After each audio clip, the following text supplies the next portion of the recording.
Hi hello everyone, welcome back to Milla vlogs. இன்றைக்கி day in my life தான் வீடியோ பார்க்க போகிறோம். வாங்க வீடியோக்குள்ளே போகலாம். 2 days 1 time நான் வீடியோ போடுன்னு சொன்னேன். ஆனால் வீடியோ போடுறதுக்கு எடிட் பண்ணி போடுறதுக்கு டைம் இல்லை, கொஞ்சம் பிஸியாகவே இருந்த மாதிரி இருந்துச்சு. இன்றைக்கி தான் டைம் கிடச்சி, சரி எடிட் பண்ணி போடலான்னு போட்டேன். இந்த பீச்சுக்கு போன வீடியோ ஒரு நாள் முன்னாடி போனது. உங்களுக்கு வீடியோ லாங் வீடியோ போடணும்னு நினச்சிருந்தேன். இது எங்கள் ஊரில் உள்ள முத்துநகர் பீச்சுன்னு சொல்லுவாங்க, நல்லாயிருக்கும். இந்த பீச்சில் மீன்லாம் பிடிக்க மாட்டாங்க, க்ளீனாக இருக்கும். எங்கள் ஊர் பீச்சில் மீன் பிடிப்பாங்க, அங்கங்கே போட்டு மீன் வடை, அது நல்லாயிருக்கும். அது ஒரு ஃபீலாக இருக்கும் பீச்சு. இது ஒரு நல்லாயிருக்கும். இது சும்மா டைம் ஸ்பெண்ட் பண்ணதுக்காண்டி அங்கே போனால். அதுலேருந்து இது நெக்ஸ்ட் டே மார்னிங்லேருந்து இந்த வீடியோ எடுத்துருக்கு. அன்றைக்கி அம்மா இட்லி தான் அவிக்கலான்ட்டு மாவு இட்லி தான் சுடலான்ட்டு அம்மா இட்லி மாவுக்கு உப்பு சோடா போட்டு கலக்கி வச்சிட்ருக்காங்க. இட்லி மாவு எங்கள் அம்மா வீட்லேயே அரைச்சிருவாங்க. நாங்கள் கடையிலலாம் வாங்கி இட்லி மாவு அரைக்க மாட்டோம், எங்கள் அம்மாவுக்கும் பிடிக்காது. சாம்பார் ரெசிபி எங்கள் அம்மாவுக்கு நல்லாயிருக்கும், நல்லா காய்கறிலாம் போட்டு டேஸ்ட்டாக வைப்பாங்க. அன்றைக்கி மார்னிங் இட்லியும் சாம்பார் தான் நல்லா சாப்பிட்டுட்டு. அன்றைக்கி எங்கள் வீட்டு கிச்சன் கவுண்டர் டாப் இப்படி தான் இருக்குது. கவுண்டர் டாப் ஃபுல்லாகவே பாத்திரமாக தான் இருக்கும். அவங்க பார்க்கும்போது தெரியும். காலையில் பாத்திரம் வளர்க்குறது என்னோடய பொறுப்புன்றாங்க. சரின்ட்டு எல்லாத்தையும் சாப்பிட்டுட்டு எல்லாத்தையும் எடுத்து வெளியே போகலான்ட்டு அதான் பார்த்துட்ருக்கேன் ஃப்ரெண்ட்ஸ். இங்கே பாருங்கள், கவுண்டர் டாப் எங்கே இருக்குன்னே தெரியல, அவ்வளோ பாத்திரமாக தான் இருக்குது. சரி, ஃபஸ்ட்டு எல்லாத்தையும் வெளியே தூக்கி போட்டால் தான் நமக்கு அடுத்தடுத்து வேலை பார்க்க கொஞ்சம் ஃப்ரீயாக இருக்குன்னு சொல்லிட்டு ஃபஸ்ட்டு எல்லா பாத்திரத்துக்கு வெளியே தான் ஃப்ரெண்ட்ஸ் போட்டேன். இப்போ கவுண்டர் டாப் ஃப்ரீ ஆகிட்டு இனிமேல் அதை க்ளீன் பண்ணி விட்டால் அந்த வேலை முடிஞ்சிடும். பாத்திரத்துக்குலாம் எப்பவுமே நான் வெளியே போட்டு தான் ஃப்ரெண்ட்ஸ் வளர்க்குவேன். சிங்கில் போட்டு வளர்க்கும்போது கொஞ்சம் பாத்திரம்னா கொஞ்சம் ஈஸியாக இருக்கும், கொஞ்சம் நிறைய பாத்திரம்னா வெளியே போட்டு வளர்க்கும்போது நல்லாயிருக்கும். இதுக்காண்டி எங்கள் அப்பா திண்டு கட்டி விட்ருக்காங்க, நல்லாயிருக்கும். நிறைய பாத்திரம் போட்டு வளர்க்கும், கொஞ்சம் ஈஸியாக இருக்கும். நெக்ஸ்ட்டு அம்மா துணி தான் சோப் போட்டு வச்சிட்ருக்காங்க. இந்த மாடு ஒரு நாள் கூட மறக்காமல் டெய்லி எங்கள் வீட்டுக்கு தண்ணி குடிக்கும். டெய்லி வந்துடும். ஆனால் இந்த மாடு யார் வீட்டில் வளர்க்காங்க என்னன்னு தெரியுது. முன்னாடி வீடியோவில் கூட இந்த மாடை உங்களுக்கு காமிச்சிருப்பேன். யார் வீட்டு மாடு என்னென்னு தெரியாது, ஆனால் டெய்லி குடிச்சிரும். அந்த மாடு வராத டேயே இருக்காது. நல்லா தண்ணி குடிச்சிட்டு புல் இருந்தால் சாப்பிட்டுட்டு கொஞ்ச நேரம் படுத்துட்டு கொஞ்ச நேரம் கழிச்சு தான் போகும். இந்த மாடை நான் எப்பவுமே எங்கள் வீட்டுக்கு எல்லாருக்குமே பிடிக்கும். மாட்டுக்காண்டி தனியாக நாங்கள் தண்ணிலாம் எடுத்து வைப்போம். என்னன்னு தெரியல, இந்த மாட்டுக்கு மேலே கொஞ்சம் அட்டாச்மெண்ட்டாக இருக்கும் எங்கள் வீட்டில் எல்லாருக்குமே. ஃபஸ்ட்டு இருக்கிறது இந்த மாடை தான் சரி வீடியோ எடுக்கலான்னு காமிச்சிருந்தேன். நிறைய மாடு வரும், ஆனால் இந்த ஒரு மாடு மட்டும் எங்கள் வீட்டில் எல்லாருக்குமே பிடிக்கும். டெய்லி வந்துடும். மற்ற மாடுலாம் டெய்லி வருமானு கேட்டிங்கன்னா வராது. இந்த மாடு ஒரு நாள் கூட மறக்காமல் டெய்லி வந்துடும். அதனால் இந்த மாடு எல்லாருக்குமே தெரியும். டெய்லி வரும்போது எல்லாருக்கும் தெரியாமல் இருக்குமா, அந்த மாடுக்காண்டி நாங்கள் தனியாக தண்ணிலாம் வச்சுட்ருப்போம். நெக்ஸ்ட் இது எங்கள் வீட்டில் இருக்க தென்னை மரம் தான் ஃப்ரெண்ட்ஸ். இப்போ நல்லா இளநீ போட்டுட்ருக்கு, உங்களுக்கு காமிக்க பாருங்கள். எங்கள் வீட்டு பக்கத்துலேயே இந்த ஒரு தென்னை மரம் இருக்கும், அவ்வளோ நிழலாக இருக்கும், காற்று நல்லா வரும். வீட்டுக்கு பக்கத்துலேயே தென்னை மரம் தான், நல்லா குளிர்ச்சியாகவும் இருக்கும், பார்க்கவே அழகாக இருக்கும். அன்றைக்கி அம்மா சாப்பாடுக்கு நாங்கள் சிக்கன் தான் கேட்டோம். சிக்கன் பிரியாணி தான் வேணும்னு சொல்லியிருந்தோம். ஆனால் அம்மா அன்றைக்கி சிக்கன் தான் வாங்கியிருந்தாங்க. சிக்கனும் சிக்கன் 65. அன்றைக்கி கொஞ்சம் லன்ச் மேன் கொஞ்சம் ஸ்பெஷலாக தான் இருக்கும். அன்றைக்கி கேட்டேன், டெய்லி அப்படி சாப்பிடுவீங்கன்னு கேட்டிங்கன்னா அப்படிலாம் கிடையாது. என்றைக்காவது ஒரு நாள் தோணும் அன்றைக்கி சாப்பிடணும்னு சொல்லுவோம். அன்றைக்கி அம்மா ரெடி பண்ணி தருவாங்க, அவ்வளோதான். டெய்லியில் இப்படிலாம் செஞ்சு சாப்பிட மாட்டோம். என்றைக்காவது ஒரு நாள் அன்றைக்கி ஏதோ ஒரு ஃப்ரைடே நினைக்கிறேன் ஃப்ரெண்ட்ஸ். அதனால் அம்மா சரி செய்வோன்னு சொல்லிட்டு செஞ்சுட்டு இருந்தாங்க. எங்கள் அம்மா பிரியாணி ரொம்பவே நல்லாயிருக்கும். எல்லாமே மசாலா எல்லாமே அம்மியிலே அரைப்பாங்க. உங்களுக்கு வீடியோவில் அடுத்தடுத்து காமிக்க ரொம்பவே டேஸ்ட்டு நல்லாயிருக்கும். ரொம்ப டிஃப்ரெண்ட்டான ஸ்டைலில் இருந்த மாதிரி இருக்கும், ஆனால் சிம்பிளாக இருக்கும், டேஸ்ட்டே சூப்பராக இருக்கும். உங்களுக்கு ரெசிபி வேணால் கமெண்ட் பண்ணுங்கள். நான் தனியாக ஒரு பிரியாணி வீடியோ தனியாக லாங் வீடியோவை எடுத்து உங்களுக்கு போடுவேன். அம்மா இஞ்சி வெள்ளைப்பூடு பேஸ்ட்டு அரைக்கிறதுக்காண்டி இஞ்சி தொலி எடுத்துக்கிட்டு இருந்தாங்க. நான் மட்டும் எடுத்து கொடுத்தேன். வெள்ளைப்பூடியெல்லாம் எடுத்து வச்சுருக்காங்க. நெக்ஸ்ட்டு பிரியாணிக்காண்டி மசாலா அம்மா எடுத்து வச்சுருக்காங்க.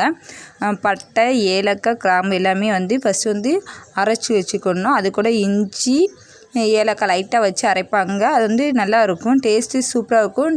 பிரியாணிக்கு ஒரு கலர் நல்லா கிடைக்கும் அம்மியில் அரைக்கும் போது.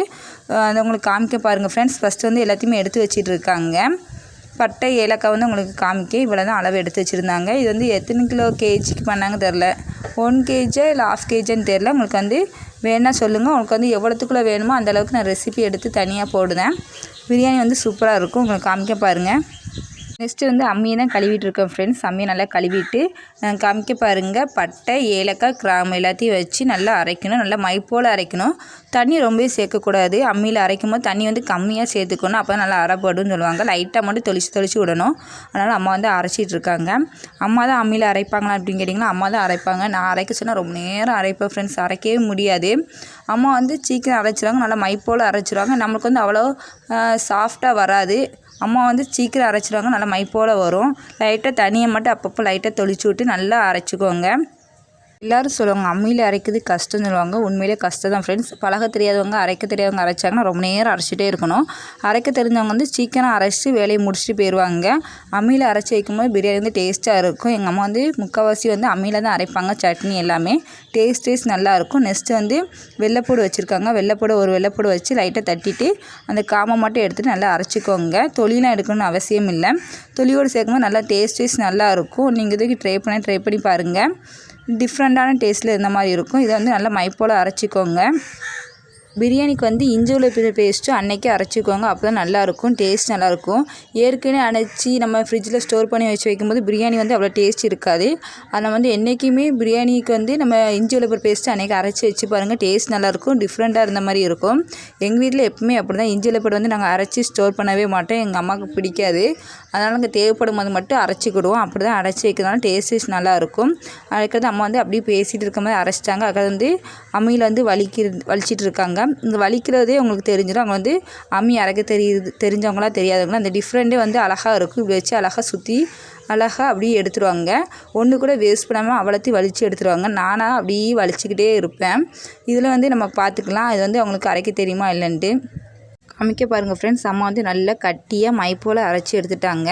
இது நான் அரைக்க சொன்னால் தண்ணியாக சேர்த்துருவேன். அம்மியில் அரைக்கும் போது தண்ணி அவ்வளோ சேர்க்கக்கூடாது. இப்போ காமிக்க பாருங்கள். நல்லா கட்டியாக இப்படி தவுன் மாதிரி நல்லா வரும். அப்படி தான் அரைச்சி எடுக்கணும். அப்போ தான் நல்லாயிருக்கும். அம்மியில் வந்து நல்லா மைஸாக நல்லா தவுன் மாதிரியே அரைச்சி எடுத்துட்டாங்க. காமிக்க பாருங்கள் ஃப்ரெண்ட்ஸ் எப்படி அரைச்சிருக்காங்க பார்க்கும்போது தெரியும். அம்மியில் அரைச்சி டிஃப்ரெண்ட்டு. நெக்ஸ்ட்டு வந்து சிக்கன் வந்து 65க்கு வந்து அம்மா வரவி வச்சுருக்காங்க. பிரியாணிக்கு வந்து ரெடி பண்ணிட்டாங்க. உங்களுக்கு காமிக்க பாருங்கள் ஃப்ரெண்ட்ஸ். வெங்காயம் தக்காளி போட்டு நல்லா எண்ணெய் பிரிக்கிறதுக்காண்டி வச்சுருக்காங்க. பிரியாணிக்கு வந்து எண்ணெய் பிரிஞ்சு நல்லா வரணும். இதில் தான் நமக்கு டைம் ரொம்ப நேரம் ஆன மாதிரி இருக்கும். டேஸ்ட் வைஸ் வந்து இதில் தான் நல்லா கிடைக்கும். எவ்வளோ நேரம் நல்லா வதக்கி எண்ணெய் பிரியுதோ அந்தளவுக்கு தான் பிரியாணி டேஸ்ட் நல்லாயிருக்கும். நெக்ஸ்ட்டு வந்து அம்மா வந்து ஸ்வீட்டுக்கு வந்து அன்றைக்கி வந்து பாயாசம் ரெடி பண்ணியிருந்தாங்க. பருப்பு பாயாசம் சேமியா போட்டு நல்லாயிருக்கும். டேஸ்ட்டே சூப்பராக இருக்கும். அன்றைக்கி வந்து பிரியாணி செய்யறதுக்கு டைம் ஆகும்னு சொன்னாங்க. சரி பாயாசம் தாங்கன்ட்டு நாங்கள் எல்லோரும் ஒரு கப் வந்து பாயாசம் தான் குடிச்சிட்ருக்கோம். பிரியாணி செஞ்சு சாப்பிட்றதுக்கு கொஞ்சம் டைம் ஆகும் அப்படின்னு சொல்லிட்டனால சரி பாயாசம் குடிப்போம். பாயாசம் நல்லா சூடாக செஞ்சுருந்தாங்க. சரி எல்லோரும் ஒரு கப் ஊற்றி குடிச்சிட்ருக்கோம் ஃப்ரெண்ட்ஸ். நீங்கள் இதே மாதிரி யாரெல்லாம் செய்வீங்க அப்படின்னு சொல்லுங்கள். சாப்பாடுறதுக்கு முன்னாடி எதுவும் ஸ்வீட் இருந்தால் ஃபஸ்ட்டால் சாப்பிட்ருவீங்க. எங்கள் வீட்டில் எல்லாருக்குமே அந்த பழக்கம் உண்டு. சிக்கனும் அப்படி தான் முன்னாடியே சாப்பிட்ருவோம் பொரிச்சிருந்தா. அதனால் அம்மா வந்து லாஸ்ட் எப்பவுமே சிக்கன் பொரிப்பாங்க. அன்றைக்கி வந்து பாஸ்மதி அரிசியில் தான் அம்மா பிரியாணி செய்துக்கு முன்னாடி கொஞ்சம் ஊற வச்சுருந்தாங்க. அந்த வேலை வந்து 1 by 1 காமிக்க பாருங்கள். நெக்ஸ்ட்டு வந்து அன்றைக்கி வந்து நல்லா சாப்பிட்டுட்டு அந்த வீடியோ எடுக்கலை. நெக்ஸ்ட்டு வந்து ஈவினிங் போல் வந்து எடிட் தான் பண்ணிகிட்டு இருந்தேன். எடிட் பண்ணிவிட்டு கொஞ்ச நேரம் வந்து வெளியே வந்து டீ குடிக்கலாம்னு உட்காந்துருந்தேன். மாடு தான் ஃப்ரெண்ட்ஸ் போகுது. உங்களுக்கு காமிக்க பாருங்கள். டீ குடிச்சிட்டு இருக்கும்போது எங்கள் வீட்டுக்கு பின்னாடி வந்து இந்த இடத்துல வந்து புதுசாக வந்து ஒரு மாதிரி காய் மாதிரி காய்ச்சிட்டு இருந்துச்சு. காமிக்க பாருங்கள் ஃப்ரெண்ட்ஸ். இப்படி தான் இருந்துச்சு. காய்க்கு மேலே வந்து நல்லா டிஃப்ரெண்ட்டாக ஒரு மாதிரி அழகு செடிக்கெலாம் இருக்கும் அதே மாதிரி இலை மாதிரி இருந்துச்சு. ஆனால் காய் வந்து நல்லா சாஃப்டாக தான் இருந்துச்சு. நானும் குத்துமான்னு பார்த்தேன், டச் பண்ணி பார்த்தேன். அப்படிலாம் குத்தவே இல்லை. நிறைய காயாக இருந்துச்சு. காமிக்க பாருங்கள் ஃப்ரெண்ட்ஸ். இப்படி தான் இருந்துச்சு செடி. இந்த மாதிரி கொடி மாதிரி வந்த மாதிரி இருந்துச்சு. இலை இப்படி தான் இருந்துச்சு. உங்களுக்கு காமிக்க பாருங்கள். உடச்சி காமிக்கலான்னு பார்த்துட்டு இருந்தேன். உங்களுக்கு காமிக்க பாருங்கள். நிறைய காயாக இருந்துச்சு. நிறைய டிஃப்ரெண்ட்டாக இருந்துச்சு. நான் கொஞ்சம் பறித்து காமிச்சிருக்கேன். சாஃப்டாக இருந்துச்சு. நான் இது வரைக்கும் இந்த இது பார்த்ததே இல்லை. புதுசாக எங்கள் வீட்டுக்கு பின்னாடி வந்து நிறைய இது செடியாக இருந்துச்சு. சரி உங்கள்கிட்டும் காமிச்சு என்ன பேர் என்னன்னு கேட்கலான்னு நினச்சி தான் வந்தேன். உங்களுக்கு தெரிஞ்சால் கமெண்ட் பண்ணுங்கள். அந்த சைடு வந்து என் தம்பியும் பறிச்சிட்டு இருந்தேன். அங்கே காமிக்க பாருங்கள். நிறைய இப்படி கொடி மாதிரி அங்கே இங்கே நிறைய போயிட்டு இருந்துச்சு. பார்க்க அழகாக இருந்துச்சு.